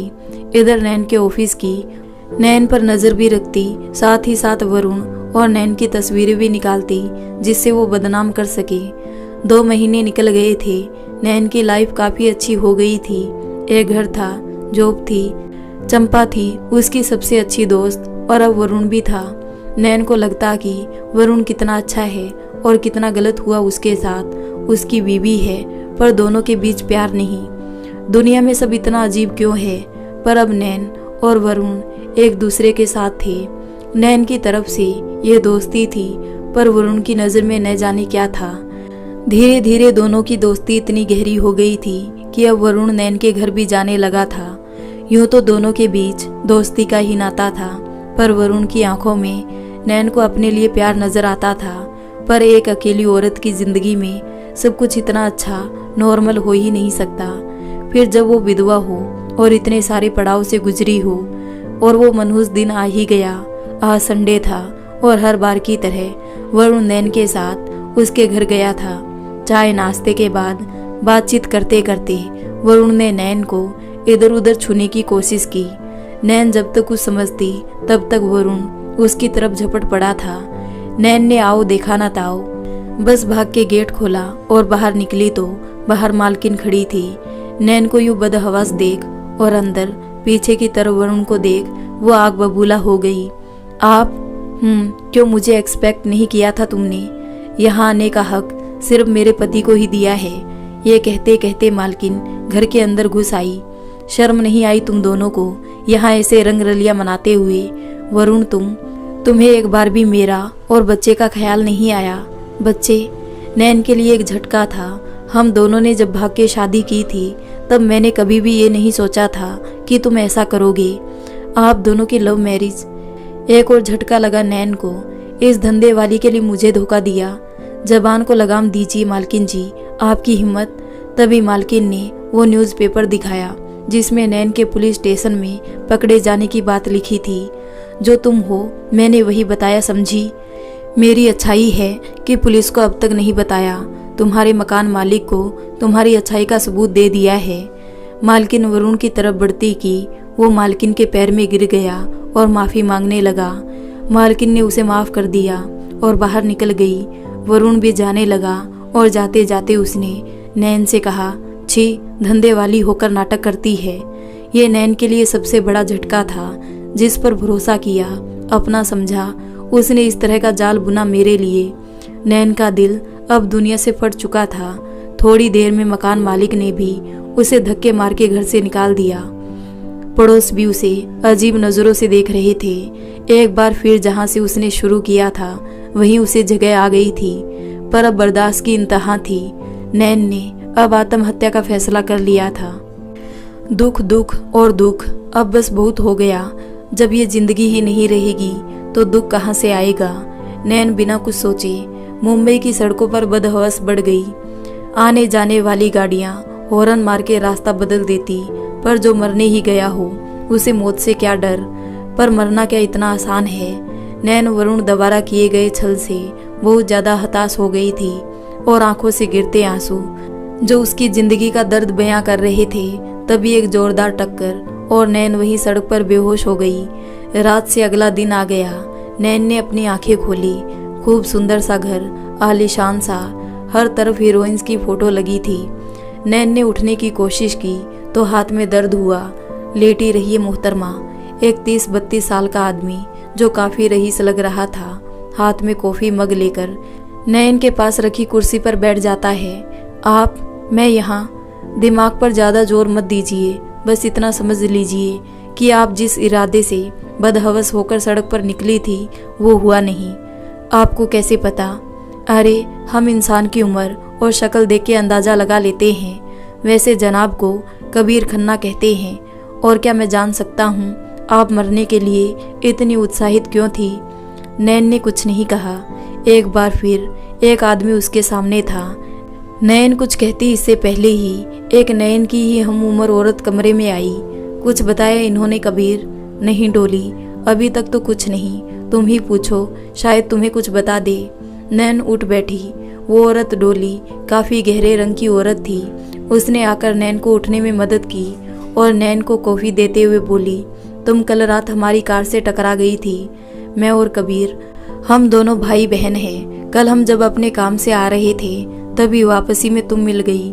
पर तुम ऐसे क्यों घूम रही थी? तुम्हारा कुछ सामान भी मिला है, ये देखो यहाँ है सब कुछ। डॉली ने नैन को उसका सामान दिखाते हुए कहा, पर नैन के मुंह से कोई आवाज ही नहीं निकल रही थी। चलो, मैं तुम्हें घर छोड़ देता हूँ। मेरा कोई घर नहीं है, नैन ने कहा। दोनों एक दूसरे को देखने लगे। इट्स ओके, तुम ठीक हो जाओ फिर चली जाना। वैसे तुम्हारा नाम? नैन तारा। वाह, काफी यूनिक नेम है आपका मोहतरमा। कबीर ने थोड़ा मजाक किया जिससे नैन का मूड सही हो। नैन ने कॉफी ली, पर कॉफी पीते ही उसे फिर नींद आ गई। डोली और कबीर हम उम्र ही थे। दोनों ही अपनी एक कास्टिंग एजेंसी चलाते थे, यही उनका रोजगार था। नैन का पिछली रात उनकी कार से एक्सीडेंट हुआ। इस वजह से दोनों ने नैन को बचाया। ये एक तरह का चमत्कार ही था नैन के लिए, जो इतनी बड़ी रोड पर भी मरने की जगह बच गई थी। दोनों ही नैन को वापस घर भेजने के लिए पता पूछ रहे थे, पर जब नैन ने कह दिया कि उसका कोई पता नहीं है तो दोनों में से किसी ने कुछ नहीं कहा। दोनों अपने काम में लगे थे। इधर नैन को तो आदमियों से नफरत हो गई थी। दुनिया में अब तक मिला हर आदमी उसे छलने ठगने ही तो बैठा था। अब कैसे अपनी जिंदगी में आई इन धोखे को भूल जाए वो। दोपहर हो गई थी। नैन वैसे ही बिस्तर पर लेटी थी। तभी डोली फिर कमरे में आई। नैन तारा, उठ जाओ और कुछ खा लो। नैन उठ बैठी, पर कुछ खाने का मन नहीं हुआ। तभी डोली ने उसे नहाने की सलाह दी जिससे उसे फ्रेश महसूस हो। नैन बस बिना कुछ बोले अपना कपड़ा लेकर नहाने चली गई और बाथरूम में नल खोल के खुद पर पानी गिराती रही। पहले नीरज, फिर पापा, फिर जीजाजी, फिर मखीजा, ऊपर से ये समाज और अब ये वरुण। क्यों बच गई हूँ मैं जिंदा? सिसकियों के बीच नैन यही सोच रही थी। मेरा होना ना होना बेकार है। मैं क्यों दुनिया में आई थी जब मेरा कोई लक्ष्य ही नहीं जीने का। काफी देर तक नैन रोती रही, सोचती रही। फिर वो बाहर निकली तो उसकी आंखें लाल और सूजी हुई थी। डोली समझ गई थी कि कुछ तो गड़बड़ है, पर उसने सहानुभूति दिखाते हुए एक बार नैन से बात करने की ठानी। देखो नैन तारा, मुझे नहीं पता तुम सुसाइड करने क्यों गई थी और तुम्हारे साथ क्या हुआ है, पर नैन इस दुनिया में किसी की भी जिंदगी आसान नहीं है। किसी को पैसे की दिक्कत है तो किसी को परिवार की, किसी के बच्चे नहीं है तो किसी का पति नहीं, पर इंसान जीना तो नहीं छोड़ देता ना। भगवान ने हमें इतना अच्छा जीवन दिया है, इसे रोते हुए बर्बाद करने से अच्छा अपने लिए जिया जाए। एक बार को नैन की आंखें चमक उठी, पर दूसरे ही पल उसका अतीत, उसके धोखे उसकी आंखों के सामने आ गए। देखो नैन, तुम घबराओ मत, तुम जब तक चाहो यहाँ रह सकती हो और मुझे बता भी सकती हो अगर मन में हो तो। नैन तारा डोली के पास बैठ गई। आप बहुत अच्छी है दी, मैं आपको दी कह सकती हूँ ना? अरे बिल्कुल नैन। नैन ने अपने दिल को खोलने का फैसला कर लिया था। उसने शुरुआत से लेकर अपनी पूरी कहानी डोली को बता दी। डोली ने उसका हाथ कस के पकड़ लिया। नैन, हिम्मत मत हारो, हम औरतों की जिंदगी में बचपन से ही संघर्ष माया होता है। हर पुरुष एक समान नहीं होता नैन, पर तुम्हारा दुर्भाग्य कि जो पुरुष तुम्हारी जिंदगी में आए सब कमीने ही निकले। पर हम औरतों को उन पर आश्रित होने की जरूरत ही क्या है? जो तुम्हारे साथ हुआ नैन, मैं भी उसकी भुगत भोगी हूँ, इसलिए रात को ही मैंने तुम्हारी आंखें पढ़ ली थी। आप? हाँ नैन, मेरी शादी भी 17 की उम्र में हो गई थी, पर मेरे पति मरे नहीं थे, बल्कि लड़का ना दे पाने की वजह से उन्होंने मुझे 21 साल की उम्र में ही छोड़ दिया था। मेरे पिताजी को भी बेटियां नहीं पसंद थी, इसलिए उन्होंने जल्दबाजी में जैसे तैसे मेरी शादी करके मुझे विदा कर दिया था। पर पति उनसे 2 कदम और आगे था। शादी के 5 सालों में मैंने नरक की यातना भोगी। जैसे आज तुम सड़क पर मौत की आशा में निकली थी, मैं भी अपने जीवन लीला को समाप्त करने के लिए घर से निकलकर एक अंधेरी रात में घूम रही थी। पर घर से बाहर निकलने का मतलब है खुद ब खुद भेड़ियों के मुंह में जाना। मैंने अपने पति को छोड़ दिया, पर मेरे लिए मायके के दरवाजे भी बंद हो चुके थे। वो तो अच्छा हो कबीर का, जिसने मुझे उस रात उन दरिंदों से बचाया और अपने घर में शरण दी। कबीर चाहता तो मेरा फायदा उठा सकता था, पर उसके संस्कार ऐसे नहीं थे। उसने मुझे पढ़ने में, खुद नौकरी करने में मदद की, और आज मैं जो कुछ भी हूँ सब कबीर की वजह से है। नैन, ये सब समझाने का मेरा बस एक ही मकसद था कि दुनिया का हर पुरुष गलत नहीं है। हाँ, कुछ लोगों की गलती के लिए पूरा समाज बदनाम हो जाता है। देखो नैन, तुमने मुझे दी कहा है, इसलिए तुम अब परेशान मत हो और अपनी जिंदगी की नई और बेहतर शुरुआत करो। यही सही मायने में थप्पड़ होगा उन तमाम लोगों के लिए जो हम जैसी अकेली स्त्रियों को चरित्रहीन कहते जरा भी नहीं शर्माते, जब खुद अंदर से अपने चरित्र को नहीं देखते। हाँ दी, आपकी बात बिल्कुल सही है, मैं हार नहीं मानूंगी। ये हुई ना बात, चलो नीचे चल के खाना खा लेते हैं। मैं कबीर से तुम्हारे लिए बात करूंगी। जो हुआ वो हुआ, अब और दुख नहीं। अब अपने दुख को सुख बनाने का समय आ चुका है। नैन के अंदर भी आत्मविश्वास आ गया था। डोली की बातें सुन दोनों नीचे आ गई। कबीर पहले से उन लोगों का इंतजार कर रहा था। खाना खाते हुए कबीर से डोली ने नैन के काम के बारे में और घर पर रुकने के बारे में बात की। कबीर को भी कोई आपत्ति नहीं थी, और रही काम की बात तो नैन डोली को असिस्ट करने का काम कर लेगी। डोली मुस्कुरा उठी, पर नैन की आंखों में अब आंसू थे। ये भगवान का ही शुक्र था कि जब भी नैन के सामने कोई मुसीबत आई, भगवान ने मदद के लिए किसी न किसी को हमेशा भेजा नैन के पास। 1 हफ्ते बीत गए थे। नैन डोली और कबीर के साथ काम सीखती और मदद करने की कोशिश करती। कबीर की कास्टिंग एजेंसी थी, ऐसे में कई फोटोग्राफर और मॉडल से उसका मिलना जुलना होता। वो लोग घर पर भी आया करते थे। डोली को कबीर ने अपनी एजेंसी में लगा रखा था, और अब नैन को भी। धीरे धीरे सब सही हो रहा था। कबीर की गर्लफ्रेंड सोफिया भी घर आ जाती थी। कभी कभार वो एक मॉडल थी। ऐसे ही दिन बीत रहे थे, सब कुछ नॉर्मल था। तभी एक दिन कबीर से मिलने कोई फोटोग्राफर आया। उसकी उम्र यही कोई 26-27 साल रही होगी। कबीर उस वक्त कहीं बाहर गया था। डोली नहा रही थी तो दरवाजा नैन ने खोला। जी। लड़का बस नैन को ही देखता रह गया। जी बताइए, किससे मिलना है आपको? लड़का बिना कुछ कहे बस खड़ा रहा। तभी डोली बाहर आ गई नहा के। अरे आओ आओ नील। नैन, अंदर आने दो नील को। नैन एक तरफ हट गई। नील अंदर आ गया और आते ही डोली से बोला, ये क्या, आजकल मॉडल को घर पे भी रोकने लगी। नहीं नील, वो मॉडल नहीं बल्कि नयन है। नयन, ये नील है, फोटोग्राफी करता है। नयन नील को बिना देखे अंदर चली गई और 2 गिलास में कोल्ड ड्रिंक दिया, फिर ऊपर आ गई। यार डोली, ये लड़की काफ़ी खूबसूरत है, एक काम करो ना, मैं एक इंडियन साड़ी की सूट कर रहा हूँ, इसे मॉडल की जगह ले सकते हैं। आंखें देखो इसकी, बिल्कुल कमल की तरह है। नील, मुझे उससे बात करनी पड़ेगी। वैसे तुम उसमें कुछ ज़्यादा ही इंटरेस्ट ले रहे हो। ये बताओ, यहाँ आने का कारण क्या है? अरे बस वही, मुझे कुछ मॉडल चाहिए थी, तो कबीर ने कहा आपसे कांटेक्ट कर लूँ। ठीक है, मिल जाएगी मॉडल्स। ओके, तो मैं चलता हूँ। नील नयन को इधर उधर देखता जाने लगा, फिर लौट के बोला, एक बार बात करना शायद मान ही जाए। डोली उसे देख के हंसी, फिर ओके बोल दिया। नील चला गया था, पर पहली बार इस तरह सहमी लड़की को देख के उसे कुछ आश्चर्य और कुछ उत्सुकता हुई थी। नील नयन को देखने के बाद से ही सोच में था, इतनी सहमी सी लड़की और आंखों में इतना सूनापन। वो नयन के बारे में सब कुछ जानना चाहता था, पर डोली और कबीर से पूछना उसे सही नहीं लगा। इधर डोली भी चाहती थी कि नयन अब अपने उस कछुए वाले खोल से बाहर निकल के कुछ करे, समाज में नाम कमाए, जो कुछ उसने गवा दिया उसे वापस पाए, क्योंकि अभी उसकी उम्र ही क्या थी। नयन अपने कमरे में उदास खिड़की के पास बैठी डूबते सूरज को देखकर बस यही सोच रही होती है कि क्या कसूर था मेरा, मेरे होने का मकसद ही क्या था, क्यों भगवान ने मुझे जन्म दिया। पर हर इंसान को जन्म देते समय भगवान उसके जीवन के पीछे कोई ना कोई कारण जरूर बना देता है। डोली धीरे से नयन के पास गई, उसका हाथ अपने हाथ में लेकर बोली, नयन, मैंने बहुत सोचा और सही मायने में तुम्हारी जिंदगी बदलने का ये रास्ता जरूर भगवान ने ही भेजा है। मतलब मैं कुछ समझी नहीं। नैन, जो लड़का आया था ना नील, वो तुम्हें अपने फोटोशूट में एक मॉडल की तरह सेलेक्ट करना चाहता है। क्या तुम ये काम करना चाहती हो? नैन ने पहले सोचा, फिर कहा, मॉडल और मैं? डोली दी, प्लीज मजाक मत करिए।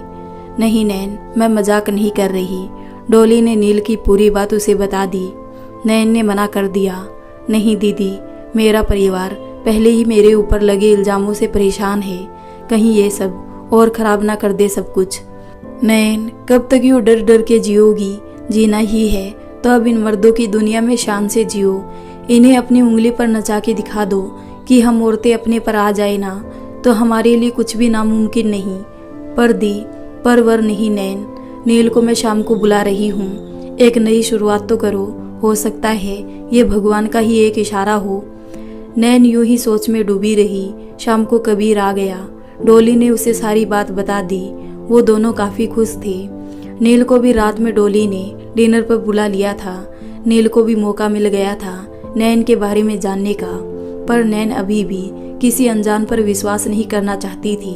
पर शायद उसकी नियति में अनजानों का ही खास रोल था। शाम को डोली ने अच्छा खाना तैयार किया, फिर सभी मिलकर नील का वेट करने लगे। कबीर कुछ काम कर रहा था। उसी टाइम किसी ने बेल बजाई। आज फिर नैन ने ही दरवाज़ा खोला। नील को देख के वो थोड़ी संकुचा गई। नील ने उसे पीले गुलाब का बुके देते हुए विश किया। तब तक डोली भी वहाँ आ गई। नैन भाग के किचन में चली गई। तब तक उसे विश्वास नहीं हो रहा था कि वो मॉडल भी बन सकती है, पर नील ने उसे चुना था तो चुना था। खाना खाते खाते कबीर और डोली शूट के बारे में सब कुछ पूछ रहे थे। नैन भी वही थी। उस बीच नील उसे भी देख लेता था। डोली को लगने लगा था कि नील का नैन की तरफ झुकाव है, और वो चाहती भी थी कि हो झुकाव, क्योंकि नैन को एक साथी की बहुत ज़रूरत थी। इतने धोखे और इतनी जिल्लत के बाद कोई हो जो उसे सचमुच प्यार करे, उसकी ज़िंदगी समझे। डोली मन ही मन खुश भी थी कि नील और नैन मिले। कबीर और डोली के कहने पर नैन भी मान गई थी। शूट 2 दिन बाद से स्टार्ट थी। उसके पहले नील नैन का एक रफली सूट करना चाहता था, जिससे वो शूट के लिए तैयार हो जाए। क्योंकि शूट साड़ी की थी तो नैन भी कंफर्टेबल थी। अगले दिन ही नैन को नील के साथ जाना पड़ा। वो पूरा दिन नैन का नील के साथ बीता और काफ़ी अच्छा बीता। नील का नैन के ऊपर इतना ध्यान देना, उसके कहे बिना उसके लिए कॉफ़ी लाना, उसे हंसाने की कोशिश करना, उसके लिए औरों को डांटना, कहीं ना कहीं नैन को ये सब देख के नील के प्रति अपनापन हो गया था, पर अपने पुराने अनुभव उसे आगे बढ़ने से रोक रहे थे। उस दिन शूट के बाद नैन खुश थी और उसे खुश देख डोली और कबीर भी खुश थे। 2 दिन बाद से नैन की शूट शुरू थी। नैन जो भी साड़ी पहनती उस पर खूब जचती और नील हर बार उसे देखकर उसे और पसंद करने लगता। जब लाल रंग की साड़ी में नैन ने शूट कराया तो नील ने अपने दिल पर हाथ रख लिया। मेकअप लाइट्स तो थे ही, पर नैन की खूबसूरती उस लाल रंग में खिल गई थी। सालों बाद लाल रंग पहनने पर नैन को भी बहुत खुशी हो रही थी, पर अपने घर परिवार की याद आते उसका मुंह मुरझा गया था। नील से नैन का उदास चेहरा देखा नहीं जा रहा था। वो उसे चाहने लगा था, पर नील नैन की पुरानी जिंदगी से अनजान था और नैन खुद किसी आदमी पर आसानी से विश्वास नहीं करना चाहती थी। शूट पूरे 4 दिन चला। नैन बहुत खुश थी और शूट के लिए उसे पैसे भी मिले। डोली और कबीर अब उसे एक इंडिपेंडेंट लड़की बनाना चाहते थे। उन्होंने उसे उसी दिशा में आगे बढ़ने को कहा। क्योंकि उनकी कास्टिंग एजेंसी थी तो वो नैन को कहीं ना कहीं काम दिलवा ही देती। धीरे धीरे नैन के अंदर का डर गायब होने लगा था। एक आत्मविश्वास उसके अंदर जग गया था, पर आज भी वो अकेले जाने और मर्दों से डरती थी। डोली हरदम उसके साथ रहती। नील भी कोशिश करता कि नैन के साथ ही अपना दिन बिताए। नैन भी नील के मन की बात समझ रही थी, पर वो नील को किसी भी तरह का दिलासा नहीं देना चाहती थी, क्योंकि उसे पता था कि नील उसका सच जानते ही उसे नफरत करेगा।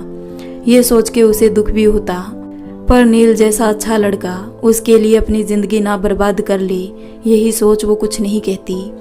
1 महीना बीत गया था। नैन के पास काम था, दोस्त थे, आत्मविश्वास था, नील का साथ और प्यार भी था, पर नैन उसे एक्सेप्ट नहीं कर पा रही थी। आज फिर नैन का शूट नील के साथ ही था और वो शूट पर गई तो नील उसे देख के खुद पर काबू नहीं रख पा रहा था। आज वो अपने दिल की बात नैन से कहने को तड़प उठा और शूट होने के बाद वो नैन के पास पहुंच गया। नैन, मुझे तुमसे कुछ कहना था। बोलिए नील। नैन, आई लव यू। देखो, जब से तुम्हें पहली बार देखा बस तुमसे प्यार हो गया। प्लीज मना मत करना नैन। नैन को समझ ही नहीं आया वो क्या कहे। वो वहां से उठ के चली आई। नैन का यूं चले जाना और कुछ ना कहना नील को अंदर ही अंदर छलनी कर रहा था। 2 दिन बाद वो डोली से मिला। रोते रोते नील की आंखें फूल गई थी। उसने अपने प्यार वाली बात डोली को बताई तो डोली मुस्कुराते हुए बोली, ये सब प्यार व्यार सब झूठा होता है नील। उसका सच जानते ही तुम्हारा ये भूत उतर जाएगा। प्लीज डोली, मेरे प्यार की इंसल्ट मत करो। जो कहना है साफ कह दो। सुन पाओगे तो सुनो, नैन विधवा है। नील को थोड़ा अजीब लगा। उसके ऊपर धंधा करने का भी आरोप है। उसको कई लोगों ने धोखा दिया है। उस बेचारी का तो उसके परिवार ने साथ नहीं दिया। तुम क्या दोगे? मुझे इन सब पर यकीन नहीं डोली। उस लड़की की आंखों में इतना सोनापन है, वो ऐसा कुछ गलत कर ही नहीं सकती। मुझे उसकी पिछली जिंदगी से कोई वास्ता नहीं। मैं उसे सच्चे दिल से चाहता हूँ और चाहता रहूँगा। इतनों ने उस मासूम के साथ गलत किया, शायद उसी को सही करने भगवान ने मुझे भेजा है। डोली को यकीन ही नहीं हुआ कि सच में कोई इतना अच्छा भी हो सकता है। तुम सच कह रहे हो नील, तुम अपनाओगे नैन को? मैं नहीं, वो मुझे अपना ले डोली। डोली ने नील को गले लगा लिया। थैंक्स नील, तुमने मेरा काम आसान कर दिया। मैं नैन के लिए किसी ऐसे की ही तलाश में थी। तुम चिंता मत करो, मैं मना लूंगी उसे। तुम बस अपने घर पे बात कर लो। अरे घर पे तो सब मान ही जाएंगे। भैया भाभी की खुशी भी मेरी ही खुशी में है। मम्मी पापा के बाद भैया भाभी ही मेरे सब है। वो जरूर नैन को अपना लेंगे। नील और डोली एक साथ नैन के पास गए। नील अपने घुटनों पर बैठ गया और नैन को प्रपोज किया। नैन की आंखों में आंसू थे। तभी डोली ने उसे नील की बात बता दी। वो तब भी तैयार नहीं हुई, पर नील की जिद के आगे नैन को मानना ही पड़ा। इतना सब कुछ होने के बाद आखिरकार नैन की जिंदगी में खुशियों ने दस्तक दे ही दी थी। काम, पैसा, प्यार और डोली और कबीर जैसे दोस्त थे उसके पास। नैन की जिंदगी अब सपनों जैसी हो गई थी। कहाँ घर से निकल इतने धक्के खाते हुए वो आगे बढ़ी थी, और अब इतना प्यार। कबीर एक भाई की तरह हमेशा उसका सपोर्ट कर रहा था। डोली ने तो बस उसे एक सफल महिला बनाने का बीड़ा उठा लिया था। हर पल उसका साथ देना और मदद करके उसे मंजिल पर पहुंचा देना उसका एक लक्ष्य था। और नील, जो अपनी जान से भी ज्यादा नैन को चाहने लगा था, उसकी सारी सच्चाई जानते हुए भी वो उसे अपना रहा था। बस यही बात नैन को खटक रही थी। इतने धोखे खाने के बाद पड़ोसों पर उसे रत्ती भर भी यकीन नहीं था। वो तो बस चाहती थी कि अपने काम में रमी रहे, पर थी तो वो भी इंसान। प्रेम और भावना हर व्यक्ति को कमजोर बना देती है। नैन के सामने जब नील का चेहरा आता तो अपने पुराने दिन भूल वो नील के साथ बिताए आज में खो जाती। आखिर अब नैन ने भी इस बात को मान ही लिया था कि नील उसकी जिंदगी में एक सुखद एहसास लेकर आया है। उस दिन नील और नैन अपने लिए फ्लैट देखने जा रहे थे और पसंद आते ही खरीदना भी चाह रहे थे, क्योंकि डोली चाहती थी कि वो आत्मनिर्भर बने। और सच ही था, अब तक भागते भागते नैन भी थक गई थी। अब जब सब सही है तो यही एक जगह है जहां वो अपना ठिकाना बनाएगी। डोली, नैन और नील फ्लैट देखने गए। तीनों को काफ़ी पसंद भी आया। समंदर से लगा हुआ व्यू, सुबह सूरज को उगते हुए देखना और जब मन करे समंदर किनारे अपनी शाम बिताना। नैन को तो फ्लैट बहुत पसंद आया। थोड़ी देर में ही डील पक्की हो गई। आधा पैसा नैन ने तुरंत दे दिया और आधा बाद में जमा कराने का बोल तीनों घर आ गए। सब कुछ कितना अच्छा था। नैन और नील शादी के बारे में भी सोच रहे थे और इसी सिलसिले में नील नैन को अपने भैया भाभी से मिलवाना चाहता था। फिक्स तो सब कुछ था ही, बस दोनों से मिलवा के एक डेट फिक्स करनी थी। पहली बार नैन इतनी खुश थी। शायद इतने ही दुख थे उसकी किस्मत में जिनका समय अब खत्म हो गया था और अब सुखों की बरसात होने वाली थी। यही सोच के नैन खुश थी। साथ ही उसका काम भी बहुत सही चल रहा था। नैन को आए दिन नए नए शूट्स मिल रहे थे, कबीर और डोली की हेल्प से। और देखा जाए तो नैन के जाने से डोली और कबीर को भी अच्छी रकम मिलती थी, इसलिए वो उसे छोड़ना नहीं चाहते थे। यूँ तो दोनों अच्छे थे, पर पैसा किसे काटता है। ऐसे ही काम करते करते एक महीना बीत गया था। आज नैन अपने एक नए फ्लैट में शिफ्ट होने वाली थी। सब कुछ सही था। नैन और डोली ने पंडित जी से पूजा करवाई और फिर शाम को छोटी सी हाउस वार्मिंग पार्टी दी गई। नैन मानो अब भूल चुकी थी अपने पुराने दुखों को। तभी एक फोन आया। नैन ने कॉल उठाई तो उधर से एक लड़की की आवाज आई, तेरे बाबा नहीं रहे नैन। एक पल को नैन सन रह गई। आज इतने सालों बाद ये उसकी माँ का पहली बार फोन आया था। नैन की आंखों में आंसू की एक बूंद नहीं गिरी। उसने जी को कड़ा करके कहा, कोई मदद चाहिए तो बता दो, एक बार तू आ जाती तो। नहीं माँ, मरे हुए लोग वापस नहीं आया करते। उधर से रोने की आवाज आई और फोन कट गया। नैन का दिल भारी हो गया। एक बार फिर पुराने दिन उसकी आंखों के सामने नाच उठे। ये सब नहीं, मुझे नहीं याद करना। नैन ने अपनी आंखें बंद कर ली। डोली ने आकर उसे हिलाया। क्या हुआ नैन, चलो पार्टी में सब वेट कर रहे हैं। नैन के लिए कबीर ने केक ऑर्डर किया था। सब उसे काट के एंजॉय कर रहे थे, पर कहीं ना कहीं नैन अंदर ही अंदर अपने पुराने दिनों में घूम रही थी। अगले दिन सब काफ़ी थके थे। पूरी रात पार्टी जो हुई थी। नैन ने उठ के खिड़की के बाहर उगते हुए सूरज को देखते हुए मन में सोचा, जो हुआ हुआ। अब मैं अपने पिछले दिनों की परछाई अपने आज पर नहीं पड़ने दूंगी। थोड़ी देर बाद नील उसके पास आया, नैन का हाथ अपने हाथों में लेकर। क्या हुआ, कोई बात है नैन? नहीं तो, तुम्हारा चेहरा इतना उदास। नैन ने उसे फोन की पूरी बात बता दी और सिसकने लगी। अरे अरे ठीक है, जो हुआ वो हुआ। हमें वहाँ जाना चाहिए, वो तुम्हारे पिताजी थे नैन। नहीं नील, मैं वहाँ नहीं जा सकती। अब सब कुछ बदल चुका है। ओके, तुम नहीं जाना चाहती तो कोई बात नहीं, मैं आज तुम्हें भैया भाभी से मिलवाने ले चलता हूँ। नैन ने उसे देखा और ओके बोल दिया। नील ने उसे कस के गले लगा लिया। अब बस रोने का टाइम नहीं है, तुम फटाफट तैयार हो जाओ, हमें बस 1 घंटे में निकलना है। पर इतना जल्दी? वो भैया ऑफिस निकल जाएंगे ना। ओके ठीक है। थोड़ी देर बाद कबीर और डोली भी नाश्ता करके चले गए और नील भी रेडी हो गया। आज नैन को समझ नहीं आ रहा था वो क्या पहने, तो उसने एक ग्रीन कलर का सूट पहन लिया। यूँ तो नील को नैन हमेशा अच्छी लगती थी, पर आज कुछ ज़्यादा ही प्यार आ रहा था। चले, मेरा तो मन कर रहा है अभी चल के शादी कर ले। अरे ऐसे थोड़ी, नैन नील से थोड़ी बड़ी थी, इसलिए वो उसे समझा देती थी और नील समझ भी जाता था। पर कभी कभी नैन को भी बच्चा बनना ही पड़ता था नील के लिए। तैयार होकर दोनों नील के भैया भाभी से मिलने के लिए निकल गए। ये जगह काफ़ी नई थी और काफ़ी बड़ा सा बंगला था। नैन पहली बार इस जगह पर आई थी। नील ने नैन का हाथ पकड़ा और अंदर लेकर गया। दोनों जाकर सोफे पर बैठ गए और नील अपनी भाभी को बुलाने चला गया। तभी नैन ने सामने देखा और जो देखा उससे उसकी आंखें फटी की फटी रह गई। सामने वरुण कपूर खड़ा था।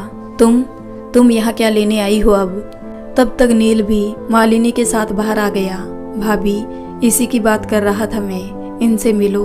ये है नैन तारा और नैन, ये है मालिनी भाभी और ये है मेरे भैया वरुण कपूर। और मुझे तो जानती ही हो, नील कपूर। नैन को लगा कि एक बार फिर उसे ठग लिया गया है। उसे कुछ समझ नहीं आया कि वो क्या बोले। तभी मालिनी हंसते हुए नैन के पास गई और उसके गाल को इधर उधर करके बोली, अरे ऐसा क्या जादू है भाई तुम में, जो दोनों के दोनों भाई तुम्हारी तरफ आकर्षित हो गई? कोई काला जादू वादू जानती हो क्या? वैसे नाम भी नैन तारा है तुम्हारा। ये सब क्या कह रही हो भाभी? ये नैन है, इसी से तो मैं शादी। चटाक एक जोरदार थप्पड़ मारा वरुण ने। क्या बकवास कर रहा है, जानता भी है ये क्या क्या गुल खिला चुकी है। अरे ये तो धंधा करती है पागल। भैया, नील जोर से चिल्ला उठा, तू मासूम है, इस बेगैरत औरत ने तुझे भी बरगला दिया। इसके साथ कोई क्या शादी करेगा? ये हर दिन अपने पति बदलती है। नैन की आंखों में आंसू बह रहे थे और नील वरुण का मुंह देख रहा था। प्लीज़ भैया, भगवान के लिए चुप हो जाइए। मुझे नैन के बारे में सब पता है और आप क्या अनाप शनाप बक रहे हैं नैन के बारे में। तब तक मालिनी बोली, ये लड़की वही है जिसे मैंने तेरे भैया के साथ रंगे हाथों पकड़ा था नील, और आज तू खुद। क्या? नील भौचक्का होकर वही जमीन पर बैठ गया था और नैन रोते हुए वहां से बाहर निकल गई थी। नैन की जिंदगी में तो आए दिन एक के बाद एक हजार तूफान आ रहे थे। कहते हैं दुनिया में भगवान के सिवा कोई अपना नहीं होता। आज नैन को भी यही लग रहा था। वो वरुण के घर से भागते हुए निकली और ना चाहते हुए भी एक कार से टकरा गई। वो तो अच्छा हुआ कि कार वाला उसे हॉस्पिटल लेकर चला गया, जहां से फिर नैन के फ़ोन को देखकर डॉली और फिर नील को कॉल किया गया। डॉली कबीर के साथ भागी भागी हॉस्पिटल पहुंची। नैन बिस्तर पर आंख बंद करके लेटी थी। डॉक्टर साहब, क्या हुआ उसे? घबराने की कोई बात नहीं, वो ठीक है, बस उसे काफ़ी स्ट्रेस है। आप उनकी? जी मैं उसकी दोस्त हूँ। देखिए, हमने ट्रीटमेंट कर दिया है, पर उन्हें अंदर से किसी बात से परेशानी है। फिलहाल आप किसी मनोचिकित्सक को दिखा ले तो बेहतर होगा। डॉली ने सोचा। सुबह तो ठीक थी, अचानक वो नैन के पास गई। क्या हुआ नैन? नैन की आंखों में आंसू थे। हमारा पास्ट कभी हमारा पीछा नहीं छोड़ता दी। अरे पर हुआ क्या? नैन ने डॉली को पूरी बात बताई। वो भी सुन के शॉक्ड रह गई। नैन तुम सही कह रही हो, ऐसे में नील अपने भाई को ही सही समझेगा, पर तुम ऐसे कमज़ोर क्यों पड़ रही हो? देखो नैन, जिंदगी बार बार आपको चांस देती है। नील अगर तुमसे सच्चा प्यार करता होगा तो वो ज़रूर समझेगा, और वो भी बाकियों की तरह तुम्हारे बदन को चाहता होगा। तो अच्छा ही हुआ जो वो दूर हो गया। पर मैं ही हर बार क्यों? इस बात का जवाब तो डॉली के पास भी नहीं था। 2 दिन बीत गए। नैन अपने फ्लैट में आ गई थी, पर वरुण और मालिनी की बातें याद करते ही नैन की तबीयत खराब हो जाती। डॉली उसके साथ ही थी। नील भी नहीं आया था नैन से मिलने। एक बार फिर नैन ने मान लिया था कि शायद प्यार उसकी किस्मत में ही नहीं, वरना शादी के बाद नीरज उसे छोड़कर ही क्यों जाता। और जब तक वो रहा तब तक ही कहा नैन को पत्नी का प्यार मिला। नीरज ने जाने किससे मोहब्बत करता था और जिंदगी बर्बाद हुई उसकी। सब कुछ सोचते सोचते नैन का तकिया गीला हो गया था। तभी डॉली कॉफ़ी लेकर कमरे में आई। नैन बस करो, तुम्हारे इस तरह रोने से कुछ सही नहीं होने वाला। मैंने क्या कहा था, ये दुनिया बड़ी मतलबी है। जब तक ज़रूरत तब तक साथ। तुम क्यों इन सब के बारे में सोच के अपना टाइम बर्बाद कर रही हो? चलो तैयार हो जाओ, आज तुम्हारी एक शूट की डेट है। नैन भूलो मत, तुम्हें इस फ्लैट की EMI भी देनी है। नैन क्या करती, उसके पास रोने का समय नहीं था। वो तैयार हुई और लोकेशन पर पहुंच गई, पर उसका मन नहीं लग रहा था किसी चीज़ में। किसी तरह नैन का काम खत्म हुआ, वो बाहर निकल गई। थोड़ी देर बाद डोली उसे किसी से मिलाने वाली थी। डोली का कहना था कि उस काम में इस काम से भी ज़्यादा पैसा है। इस बात पर नैन तैयार थी, पर फिलहाल वो घर जाना चाहती थी, जबकि डोली उसे जबरन किसी से मिलवाने ले जाने पर तुली थी। नैन मान गई थी और बाहर निकल के डोली का वेट कर रही थी, पर डोली अंदर रह गई उसे बुलाने। नैन अंदर गई तो उसने सुना डोली किसी से बात कर रही थी। तुम चिंता मत करो, उस लड़की को मैंने अच्छे से शीशे में उतार लिया है। अब वो मुझ पर खुद से भी ज़्यादा भरोसा करती है। और हंसने लगी। दुनिया में कौन फ्री में किसी की मदद करता है। उसे कभी समझ नहीं आएगा कि हम उसका फ़ायदा उठा रहे हैं। अब तो वो नील भी हट गया। बस 2-3 साल और इसकी जवानी है, उसके बाद कौन पूछेगा इसे। जल्दी ही तुम्हारे पास भी लेकर आती हूँ। फिलहाल मिस्टर राठौर ने आज खास डिमांड की है इसकी। बाकी लड़कियों की फ़ोटोज़ दिखाई, पर उन्हें यही पसंद आई। अच्छा, मैं देखती हूँ। वो काफ़ी देर से वेट कर रही है। नैन ने जो सुना उसके तो पैरों तले ज़मीन खिसक गई थी। जिसे अपना समझा, जिसके ऊपर विश्वास किया, वही भगवान इस दुनिया में क्या कोई भी मेरे विश्वास के लिए नहीं बना। फिलहाल इन बातों के लिए टाइम नहीं था। नैन भाग के कार में बैठ गई थी। तब तक डोली भी आ गई थी। नैन, तुम कह रही थी ना तुम्हें अभी मूड नहीं। कोई बात नहीं, मैंने मीटिंग कैंसिल कर दी है और शाम को रख दी है मीटिंग। अब तुम भी आराम कर लोगी। नैन को समझ नहीं आया वो क्या बोले। उसका भरोसा कुछ इस कदर टूटा था इस दुनिया से, पर भगवान की ही मर्जी थी जो वो इस समय बच गई थी। पर बकरे की जान कब तक खैर मनाएगी। डोली नैन को अपने फ्लैट पर ले आई और नैन कमरे में आराम करने चली आई। पर उसके मन में जो डर था, अब क्या किया जाए, यहाँ से मैं कहाँ भागूंगी और मैं कब तक भागूंगी, बस अब और नहीं। नैन डोली के कमरे में ही लेटी थी। डोली के जाते ही उसने दरवाज़ा बंद किया और कमरे में ढूंढने लगी कुछ ऐसा मिल जाए जिससे वो पुलिस को बता सके कि डोली अच्छाई की आड़ में क्या क्या करती है। पर कोई भी सुराग नहीं मिला। तब तक डोली कमरे में आ गई तो नैन चुपचाप लेट गई। वो बिल्कुल भी जाहिर नहीं करना चाहती थी कि डोली को कुछ पता लगे कि उसकी सच्चाई नैन को पता है। डोली वहीं नैन के ही पास बैठी रही। थोड़ी देर में एक कॉल आई और डोली ने नैन से मीटिंग के लिए चलने बोला। नैन जानते हुए कि बड़ी मुसीबत उसका इंतज़ार कर रही है, डोली के साथ जाने को तैयार हो गई। दोनों मिस्टर राठौर के फार्म हाउस पर पहुंच गई थी। डोली को लग रहा था नैन को उसका सच नहीं पता, पर नैन ने सच्चाई अपने कानों से सुनी थी और भगवान का लाख लाख शुक्र था कि वो सच जान गई थी। मिस्टर राठौर उन दोनों से काफ़ी अच्छे से मिले। पहले तो उन्होंने झूठ मूठ का नाटक किया कि वो नैन के साथ एक फिल्म की शूटिंग करना चाहते हैं। फिर डोली कुछ काम से बाहर निकल गई और राठौर ने अपना असली रंग दिखाना शुरू कर दिया। उसने कस के नैन के हाथ पकड़ लिए और उसे गले लगाने बढ़ा।